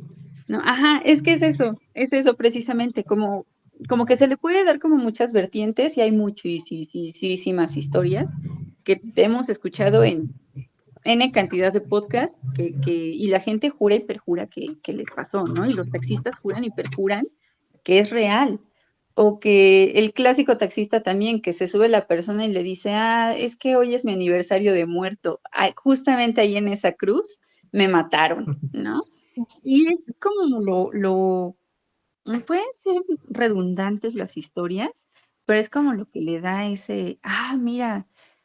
Y bueno, precisamente el Chuy Campos alguna vez explicaba sobre el ánima sola, porque la representan como una mujer y precisamente es una carga muy misógina, ¿no? Porque el ánima sola es una aparición que también se da desde el medievo. Aparece más o menos en la época medieval, entonces es súper misógino el asunto. Y es la mujer que peca porque regularmente o comete adulterio o su cuerpo no es puro. Entonces se condena su alma. Entonces ella está condenada a salir todas las noches y también hay muchísimas historias, creo que en casi todas las ciudades, de fantasmas femeninos que lloran en los atrios de las iglesias y se arrodillan y oran, ¿no? O hacen muchísima oración y lloran y suplican. Incluso hay relatos en donde se tocan las puertas de estas iglesias suplicando ese perdón. Entonces digo, está muy padre, a mí sí me gusta precisamente esta,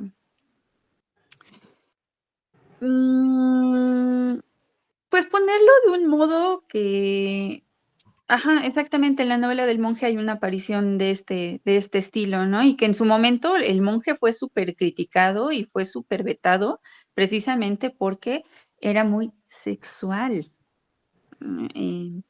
Ajá, solamente porque aparecía una aparición, o más bien No salía por una aparición. exceso de neologismos. No, me parece que sí fue vetada por el tema Bien. sexual. Sí. No, y es que también se habla en esa, perdóname que te interrumpa, en esa película, pues también se habla del tabú de un acto sexual de un monje con una mujer, ¿no? O sea, sí no se puede, o sea, ¿no? ¿Cómo Pues crees es eso que es pecado? es como la leyenda de la errada, o sea, se supone que es O una Lanchita, mujer sí. que vivía con un sacerdote. El sacerdote no es castigado, es castigada ella, y Exacto. el sacerdote queda impune. Perdónenme, pero quien Y tomó hasta el se hábito redime el cabrón. fue el hombre, no fue la mujer. Entonces O está sea, lo cañón. ayudan, realmente lo ayudan a redimirse con eso. O sea, porque le quitan ¿cómo se llama? La fuente de sus pecados, Ah, chingón, simplemente se no, la no me quitan. vengas con eso, William, por Dios. No, sí, No, porque bueno, al o sea, final se de supone cuentas que sí. es lo que hicieron Ay, los o sea, el pobre negros, no las habría hecho nada personas. si no hubiera sido por ella. No, no, no, no, no. No, lo que estoy diciendo es que los negros que llegaron a castigar a la mujer le están quitando, fíjate el grado, le están quitando la tentación al vato para que no siga pecando, para que no siga en esa situación de tengo una mujer en mi casa y soy monje, no puedo, ¿no? O sea, a eso voy, no es en el sentido en el que lo tomaste, es de que, oye, lo están ayudando realmente. ¿Y por qué? O sea, No, perdón que interrumpa, pero ¿por qué a ella? O sea, si realmente el que tenía problemas, pues era él, realmente. Él tendría que haber sido castigado de alguna manera. No, estoy totalmente de acuerdo en eso. Nada más, no entendí, ya nada más, no entendí en qué no estabas de acuerdo, Nadia, perdón. ajá, en que se te hacía súper aburrido el relato de De Juan. Lanchitas. No, ese Lanchitas. no, el de Juan. A mí se me hizo súper aburrido el de Juan, el de Ok, Juan Manuel o Manuel. perdóname, entendí que era el de Lanchitas. No, el de Lanchitas estuvo bien, o sea, me pareció, como ya había escuchado varias historias similares, no fue como que algo novedoso para mí, pero está bonito, está bastante bien, me gustó mucho, nada más, o sea, el imaginarme el cuarto donde estaba esta persona, o sea, ya entrar y eso sí es como que me dio un poquito de miedo, pero ese no tengo problema. El que sí me dio un poquito de flojera, me aburrió, fue el otro, el de El de Manuel. Juan Manuel. Ajá, Exacto. sí, claro. Pero también te digo, o sea, yo creo que eso tiene cosas rescatables, ¿no? Como la cosa de la Santa Compañía que hace su aparición ahí. Y de hecho también, ay, es que la Ciudad de México tiene tantas y tantas leyendas. El de los indígenas que salen también de la catedral hacia como el Templo Mayor, ¿no? Que esa es una historia que se cuenta muchísimo también del centro histórico, que los frailes se encerraron a Tlaloc ahí también en un mausoleo de la Catedral Metropolitana. Entonces, que el día que salga Tlaloc va a causar ahí un cataclismo en la Ciudad de México. O sea, tiene muchísimas historias. Lean el cuento de Coatlicue, les va a gustar mucho. Ok, Es lo voy muy a hacer. bueno. Voy a De seguir verdad, tu recomendación. de verdad es, ahorita terminen esta sesión y busquen el cuento de Coatlicue y les va a encantar. Es muy breve y es bien interesante y justamente retoma elementos del siglo XX y se va 2 siglos, como un siglo atrás y retoma elementos prehispánicos y creo que me parece que es muy asequible el cuento y sí te deja con una sensación es un tipo de horror muy particular que no había leído en otros relatos. Les va a gustar, en serio, les va a gustar bastante. O sea, por ejemplo, no es cómico como el Chuck Moll de Carlos Fuentes. Ahorita les mandé otra recomendación al grupo de La Letra Escarlata, que también habla del machismo y estas historias donde se castiga a la mujer que es adúltera y todo eso. Es muy interesante. Pero en serio, lean esa historia de la Coatlicue. Yo creo que, como estábamos comentando, yo creo que los últimos cuentos son los mejores. Creo que esta parte ya de autores que ya están más pulidos o que, no sé, más contemporáneos, no sé, me parece que son más interesantes. Eh, Acaben el libro. Terminen el libro, les va a gustar la parte final. De hecho, hace rato yo le decía a Ara, le dije, oye, pásame el libro, porque nada más me había quedado con la primera impresión de los primeros cuentos.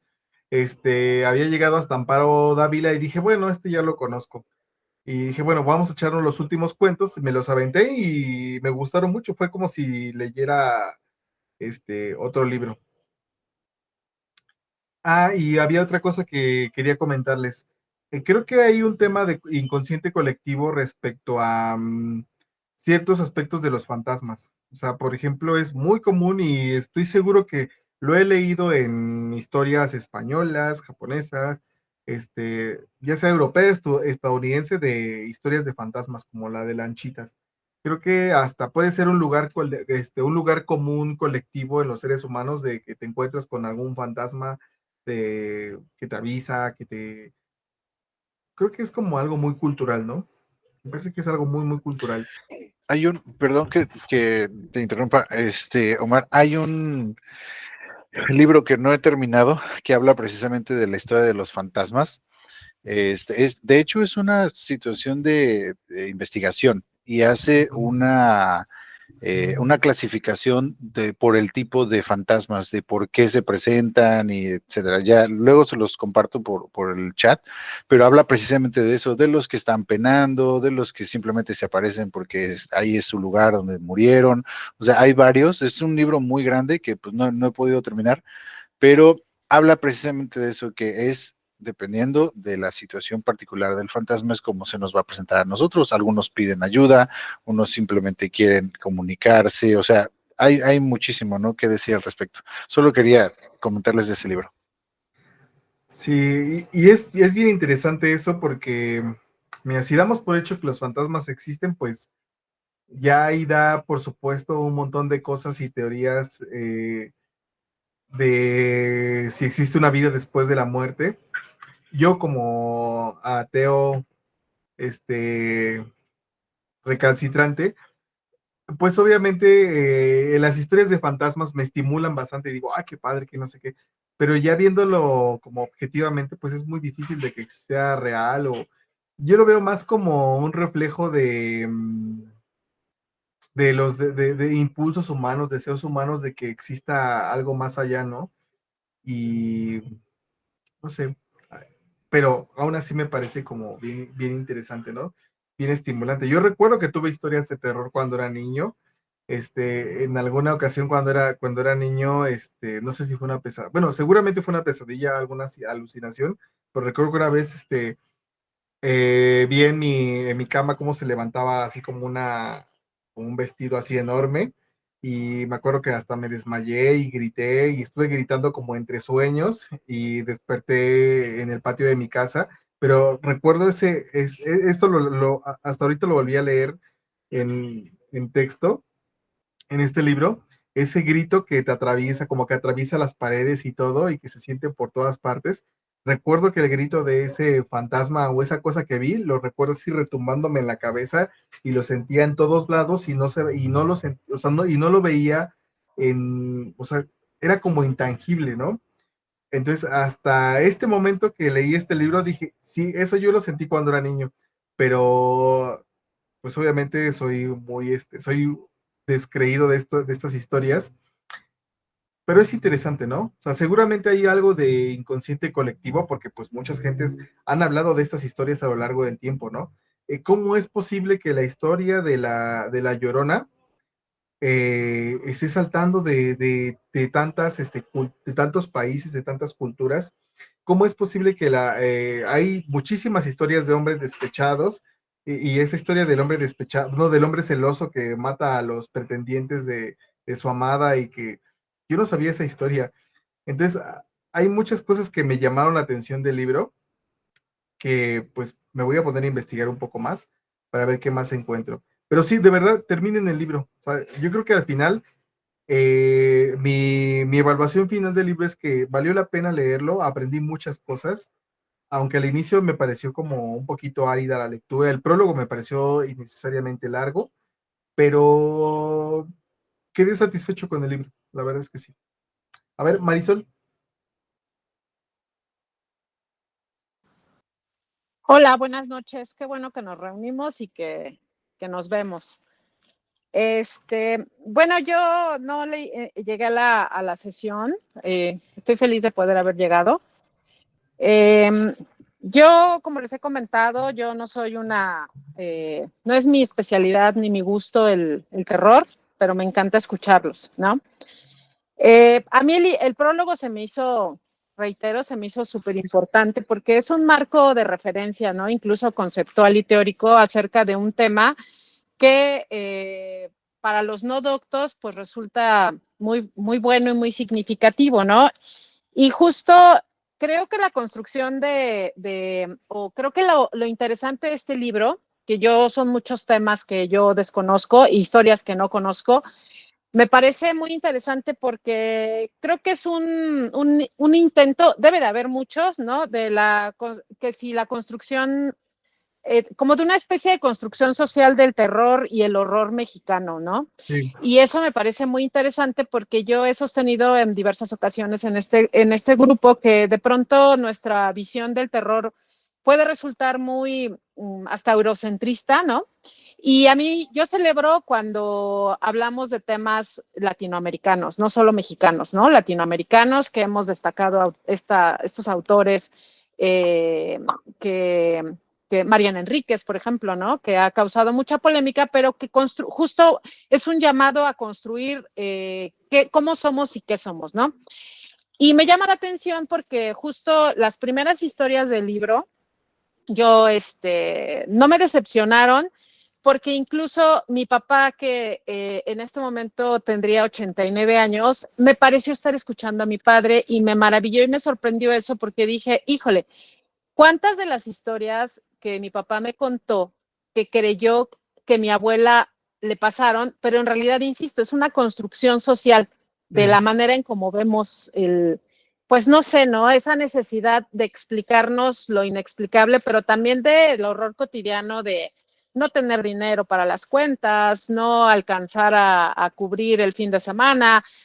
Hay un cuento que efectivamente los cuentos de los autores que me llamó la atención porque todos nacen después de 1970 son muy buenos, ¿no? Sí. Entonces, incluso el cuento, por ejemplo, de Noches de Asfalto, dice que habla acerca de niños de la calle que son ahí, bueno, no les voy a contar, solo niños de la calle, no se los voy a spoilear, pero dice que hay monstruos en los hogares, ¿no? Y si hubiera justicia no estaríamos aquí. Y entonces este libro nos va llevando, creo que de la mano, es más como, creo que La Llorona no gustó porque lo sentí más como un poco de ensayo, más que el terror, ¿no? Y me parece que eso es lo interesante porque es una perspectiva de un tema que está muy, muy, muy manejado y que creo que todos tenemos una visión de lo que quisiéramos sobre el tema, ¿no? Entonces, de pronto, pues, es como cuando comes algo que tú ya cocinas y de pronto dices, no, es que yo le hubiera puesto guachagua, ¿no? Sí. Entonces, en el cuento, coincido, es chocante la visión de siglo XVI, siglo XVII, de que la mujer es la causante del pecado. Se ve en el cuento de don Juan Manuel, ¿no? Que dices, ay, no, por favor, creo que hasta aquí voy a llegar, ¿no? No caigan en esa tentación, ¿no? La historia y bueno, el cuento de la mujer de la calle Errada, ¿no? Esa historia de los emparedados, del padre que confesó por ahí a alguien que había muerto, etcétera. Insisto, yo se lo escuché a mi padre como historias que le sucedieron a mi abuela. Y dices, pues no, es probable que se escucharon, es probable que sí, no lo sé, pero me gustó eso, ¿no? Es hasta el cuento del Cadingas, que justo me gustó que de Salvador Elizondo, que él empieza a construir o plantea este ideario, insisto, del horror mexicano, del horror de la Ciudad de México, que deletrea, yo digo, híjole, es que es verdad, no lo vemos así, pero es verdad, que habla del coco, el leproso, el robachicos, ¿no? O sea, a nosotros, a la gente que nacimos en los 70s, si no llegabas a tu casa, te iba a llevar el señor del costal, ¿no? O el robachicos, ¿no? Pero bueno, el degenerado, ¿no? El trailaray, la que es, hablan de un homosexual, ¿no? Y hasta llegar al Cadingas, ¿no? Que se aparece en las azoteas, ¿no? No te vayas porque el Cadingas está en la azotea. O sea, toda esta parte que nos aterrorizaban de niñas, ¿no? Y bueno, estas historias creo que son unos intentos, es simpático ver los intentos, pues sí, de Carlos Fuentes, de José Emilio Pacheco. El cuento de José Emilio Pacheco, yo dije, ay, no, por favor. Y lo entiendo porque me recordó un poco las discusiones cuando yo estaba estudiando en la universidad, que me acuerdo de un compañero que me tocó la época del CEU y todo eso, y me acordé mucho de un compañero que decía, compañeros, es que antes de abordar el tema de la huelga tenemos que discutir lo que está pasando en Indochina. Y dije, pues sí, todo tiene que ver, ¿no? O sea, sí, todo tiene que ver, pero para eso cerramos en un marco teórico de referencia. Y el libro dice que hay una época del romanticismo mexicano que me parece que es los primeros 50, antes de los 50 en México, que se empieza a construir de todo lo que ya traemos en la mente esta parte del horror mexicano, o por lo menos se queda muy plasmado no solo en historias por ahí perdidas, ¿no? Y bueno, las historias, yo sí quiero invitarlos a que lean, por ejemplo, El Bodegón de Guillermo Samperio, que es acerca del Museo del Chopo, que es un museo, como saben algunos, hasta gótico, ¿no? Entonces, sí, está muy interesante. Me sorprendió uno que se llama Venimos de la Tierra, que es de Rafael Pérez Gay, que habla acerca de una sesión espiritista, ¿no? La Noche de Coatlicue creo que es el mejor, ¿no? Sí. Yo hasta dije, ¿cómo no lo han descubierto y no han hecho una serie? Sí. Está impresionante. Yo creo que es el mejor del libro, coincido con Omar, ¿no? Los habitantes de Héctor de Mauleón, me gustó porque a mí Héctor de Mauleón como periodista no me gusta, ni como opinólogo, ni como creador de opinión pública, pero es un gran narrador de la historia de la Ciudad de México, tiene muchos libros y su historia acerca de una casa en la Condesa, muy buena. Es maravilloso, muy bueno. Sí. La mujer que camina para atrás, me da risa porque ayer mi esposo no estuvo, está malito mi suegro y se quedó mi esposo en el hospital y estaba yo terminando el libro y dije, no, bueno, ¿no? Ahorita que estoy solita, ¿cómo que se me ocurre terminar el libro? Ya no quise avanzar más porque ese sí me dio miedo, ¿no? Me recordó incluso las escenas del Exorcista y dije, ay, no, por favor. Pero la verdad, me impresionó en el sentido de que dije, es que sí es cierto, o sea, la Ciudad de México, como decía ahorita Araceli, ¿no? Habrá pequeñas ciudades o no pequeñas ciudades, pero ciudades que no están construidas, no se me había ocurrido pensarlo en ese contexto, ¿no? Sobre templos, ¿no? Sí. Y todo lo que ha pisado por ahí, dices, híjole, no vuelvo a caminar. Yo tengo una prima que vive en el centro histórico y luego me dice, no, es que la noche nos salimos a caminar. Dije, ay, qué miedo, ¿no? Y bueno, otro cuento que está, todos esos libros, o sea, todos los autores de los 70s, los cuentos están muy buenos. Yo solo les estoy contando los que me gustaron. Hay uno que habla acerca de una teoría de apariciones de Sor Juana. Ese también me parece que podría ser una película, una serie en el claustro. Sí. Y platican todo lo que implica el claustro. Al menos yo lo desconocía, ¿no? Y por último, otro que me pareció muy bueno se llama Los Espejos. También quiero destacar que lamentablemente creo que son solo 2 o 3 autoras, mujeres. No, perdón por la redundancia, pero nada más hay 3 autoras. Dices, híjole, ¿no? O sea, por ahí Héctor de Mauleón menciona a Guadalupe Dueñas. Yo no la conozco, la googleé y dice que es una de las mujeres, que es una de las grandes autoras mexicanas del horror. Mencionan a varios, por ahí está esta Amparo Dávila, ¿no? Pero bueno, este cuento de Viviana Camacho, de un matrimonio en una casa con espejos, muy bonito. Entonces, sí está, creo que es un libro con cierta, con el intento de incluir estos autores como vacas sagradas, ¿no? Pero los autores que nacen a partir de los 70s sí se fueron como muy bien hechas las historias. Se ve que conocen a los autores, ¿no? A los lectores de esta época. Incluso Sí. estuve revisando, bueno, vienen las biografías y dice que algunos autores pues son hasta escenógrafos o por ahí algunos hasta hacen juegos de video, etcétera. Léanlos, ¿no? Igual sí vale la pena, pues no sé, ¿no? Yo creo que desde Guillermo Samperio, El Bodegón, desde ahí yo empecé a amar el libro. A mí no me disgustó, insisto, porque sí me quedó claro la intención, por eso hay un marco teórico inicial de referencia, pero sí son lentas las primeras historias, porque ya muchos ya las conocen y están muy sobadas, ¿no? Entonces, pues lo nuevo de hacia, les pido hacia, por ejemplo, esto de que les digo del Cadingas, que trata de construir un ideario de estos horrores cotidianos, ¿no? Que podrían ser monstruos mexicanos. Y pues está padre. La verdad es que no sé quién lo sugirió, pero no creo que sea Palomero, está más allá de Palomero, pero Coatlicue y el de esta Sor Juana y Espejos, híjole, están muy buenos. Léanlo Sí, y de la igual vale Coatlicue. la pena comentarlo en el grupo después. Sí, ahorita termine la sesión y váyanse a leer el de la Coatlicue, se lo van a echar 10 minutos y van a quedar así, Sí, está muy bueno. muy bueno. O sea, y te genera un imaginario así. Me recordó un poco a esta novela de la Reliquia, no sé si la has leído. Yo Se no. llama La Reliquia. Ay, perdón. Pero está muy bueno porque es el México, o sea, no es que, insisto, igual échenle un ojo al de José Emilio Pacheco y dices, sí, José Emilio, todo tiene que ver, pero de verdad, o sea, qué ganas de meter, que si la revolución, que sí, o sea, todo tiene que ver, pero de Coatlicue sí está muy, o sea, es muy digno, muy bien tomado ahora sí que la mitología mexicana, ¿no? Sin que sea, pues no sé, la mirada del extranjero, está muy bien hecho. Es muy original, Muy muy, original. muy original. Sí, Sí, muy original. muy mexicano, muy original. El día que lo descubra Netflix va a ser su serie. Sí, seguramente. Es que esa parte del sujeto que es como que tiene muchos años vivo Ay, y no los no, spoilees.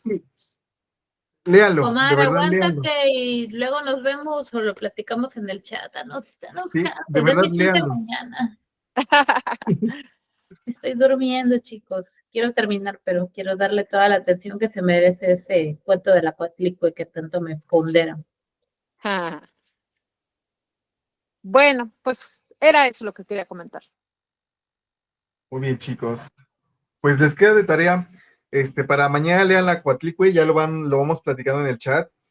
También hay que ver las propuestas del siguiente libro, ¿vale? Para diciembre. Yo digo que algo cortito, ¿no? No, ya tenemos, porque estaba Ah, La ok. Condesa Sangrienta y Cadáver Exquisito de Agustina, que fueron el segundo lugar Pues ya del hay que espacio anterior. destrozar, ya tengo ganas de destrozar ese libro. ¿El de ¿Cuál? Cadáver Exquisito? Cadáver Exquisito. Mira, lo voy a hacer a votación porque Ale ya ha propuesto 3 veces a La Condesa Sangrienta y se me hace Ok, justo y sí quedó cerradita la votación. Entonces, ok, me late. mañana hago el poll, ¿sale? Sí, Cadáver Exquisito te lo lees en una sesión, así 2 horas te lo lees y Sí, ya echamos 1 hora para echarlo, para desmenuzarlo. también el de La Condesa es cortito, entonces es el libro Ok, perfecto para diciembre, se nos va a ir como agua. Y de hecho me late. quiero que la reunión no sea necesariamente en la última semana, sino en la penúltima, porque la última estamos todos Sí, con fiestas y Abrumados. cosas, abrumados. Lo voy a proponer también, igual a va, votación y mátense solo. Disfruten lo Buenísimo. votado. va, me late. Muchas gracias a todos por conectarse, Qué verlos, qué aunque gusto haya verlos. sido un ratito nada más, de verdad, y qué chingón oírlos. Y reitero, conéctense, incluso si no les gusta el libro, porque también destrozar un libro o platicar lo que nos frustra es súper catártico y nos enriquece.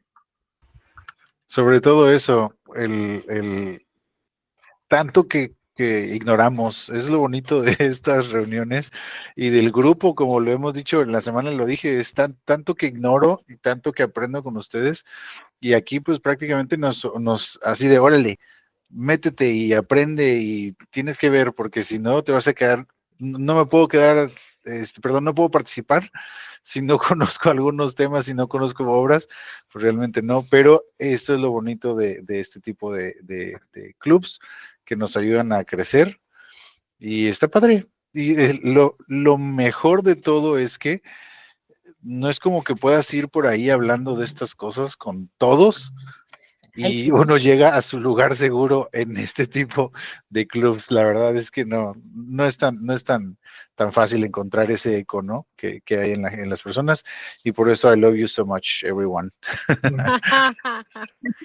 Y Somos nosotros un te poco queremos como a el ti, cuento ¿verdad? de Rafael Pérez Gay. No, Lo leen y me dicen qué les no. parece.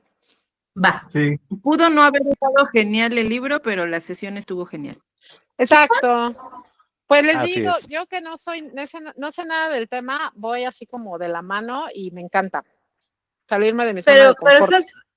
Pero eso lo hace todavía más fresco tu mirada, tu perspectiva y todo lo Sí. que recoges. O sea, es invaluable escucharte. Ay, hermosa. Sí.